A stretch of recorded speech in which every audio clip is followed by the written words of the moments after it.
Tawadhu sendiri definisinya khilaf di antara ulama masalah itu, tapi ada yang menarik yang disampaikan oleh Hasan Basri rahimahullah.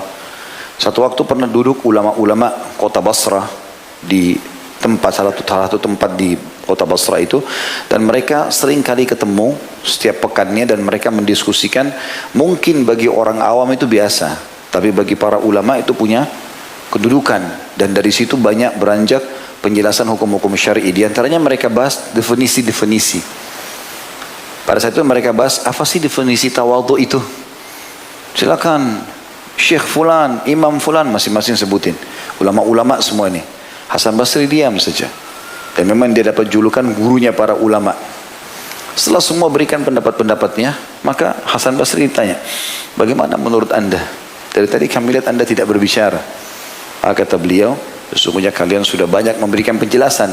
Tapi kalau kalian mau mendengarkan dari aku, tawadhu adalah jangan pernah kau lihat siapapun muslim depan matamu kecuali kau menyangka dan menanamkan dalam dirimu bahwasanya dia lebih baik daripada kamu. Jadi semua orang yang kita lihat katakan dia lebih baik. Dalam prinsip yang lain kata sebagian ulama, kalau kau lihat orang dia lebih muda, katakan dosanya lebih sedikit, dan kalau dia lebih tua katakan amalnya lebih banyak. Belum tentu teman-teman dari performance seseorang langsung kita bisa patok kalau orang itu tidak baik. Mungkin dia masih musbil, tertutup mata kakinya misalnya, tapi bukan tolok ukur seorang itu lalu kemudian tiba-tiba rusak, buruk.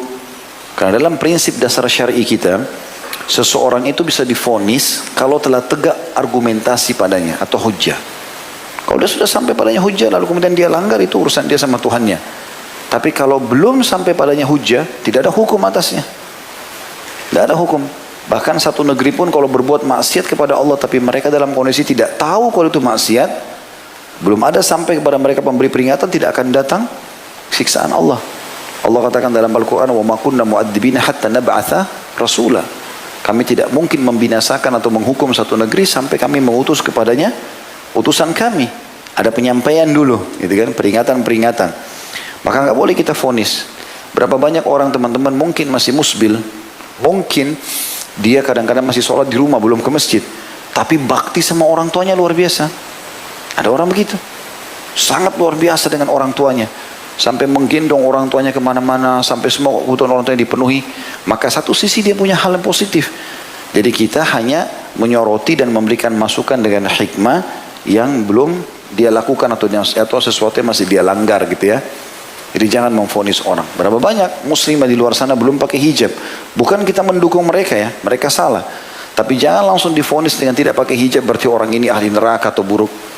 Mungkin dia bakti sama orang tuanya, mungkin sedekahnya dia banyak, gitu kan?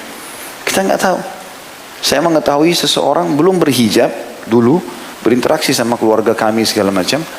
Tapi kalau orang dia sepintas mungkin orang pikir ini, mungkin bahkan dikira orang non muslim. Tapi ternyata sedekah dia di jalan Allah luar biasa. Peduli dia terhadap agama ini besar sekali. Tinggal masalah hijabnya saja, gitu kan? Yang semestinya saya berikan masukan kepada kerabat-kerabat atau orang-orang yang ada supaya memberikan masukan dengan cara santun. Saya pun menyampaikan dengan cara yang tepat ya. Semoga Allah SWT berikan hidayah gitu ya. Jadi jangan mudah memvonis orang. Karena kalau mau tawadhu, merendah karena Allah, seperti dalam hadis ini perintah Nabi SAW, maka secara otomatis kita harus bisa menilai kebaikan atau positif orang dan memulai dengan sangka baik kepada orang lain.